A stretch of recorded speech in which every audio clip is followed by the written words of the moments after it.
What is up, my fellow gamers? In today's video, we got a massive update in Squad Busters. This is pretty much going to be what you can expect for global launch. First thing I want to go over in the shop, if you can get in and start playing early, they're giving us an early bird gift for playing the game. Now, the first thing they added for this global launch update is going to be customization to your plaza. Every time you go ahead and you complete matches, you're going to get these little hammers. You see that inventory in the top left corner. You're then going to use your hammers to buy any of these decors or even statues. Now, I'm not going to buy anything just yet because I'm going to save up for those epics. But basically, you're just going to buy something, and then around the map, you're going to see the little hammer icons. That's where your statues and decors are going to show up, and you can kind of customize it and move it around the map. The only problem I have with this is you don't really get anything out of it. What they should do is you should get some kind of passive rewards.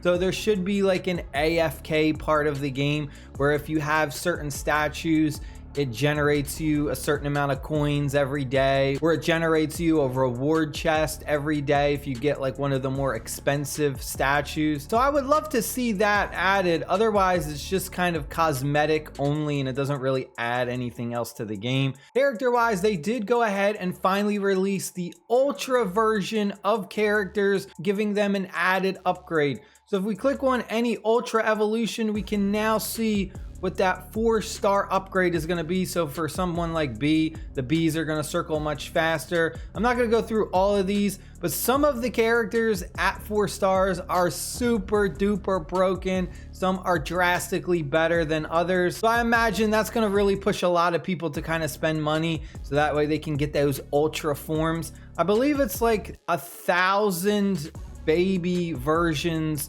of a character in order to go ahead and get an ultra. There's going to be a little bit of changes with my tier list. There's going to be a little bit of changes with how I feel about certain characters.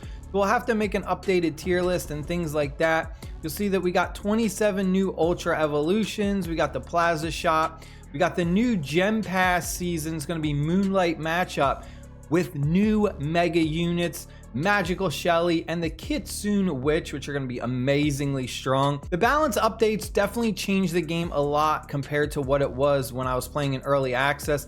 Chicken gives an additional turbo boot. Greg chops trees slightly faster. This wasn't very noticeable. I kind of tested that out, and he still takes 3 chops to do it, but I think they kind of sped up his animation slightly, so it might be like not even like half a second faster. It's really not that noticeable. Goblin gives more coins when joining the squad. That is a big deal.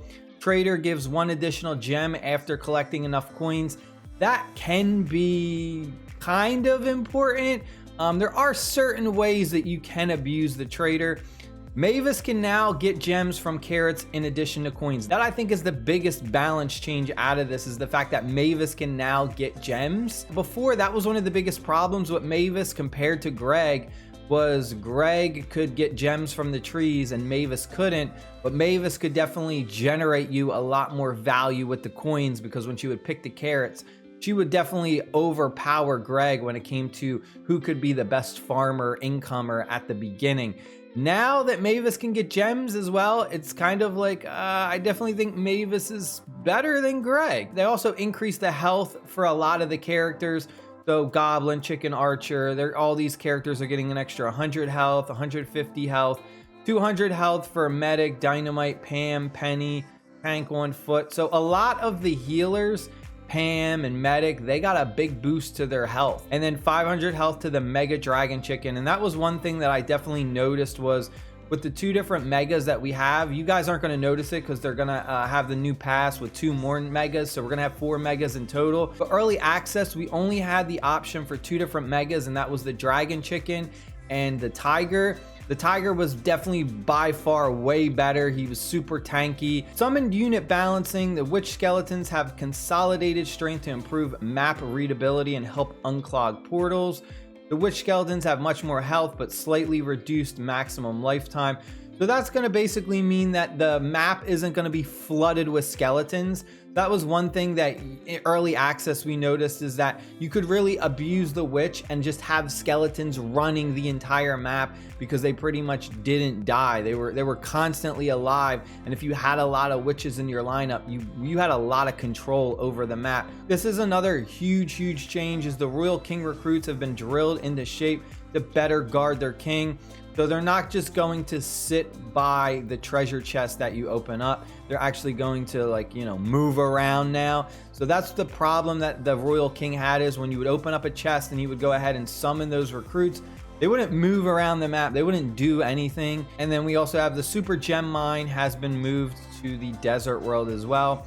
And then some other balancing changes. Turbo now recharges faster, so there's more running and less waiting. So basically the game has been sped up. You're going to notice that people are moving around faster, they're attacking faster, monsters now drop more coins.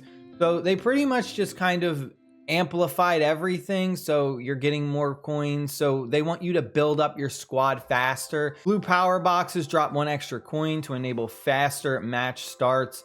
Royal World map spawns more guards to help keep up in the action. Keep an eye out for chest doublers and events in the shop and get 2 times the reward chest prizes. I'm excited for that. Invite friends to play Squad Busters and earn rewards. Check out the new referral tab in your friends list. Your squad next battle has been updated to have much fewer locked characters per battle for players before squad battle. That is amazing. That was one of my biggest gripes. I still have the problem though that you can't customize this.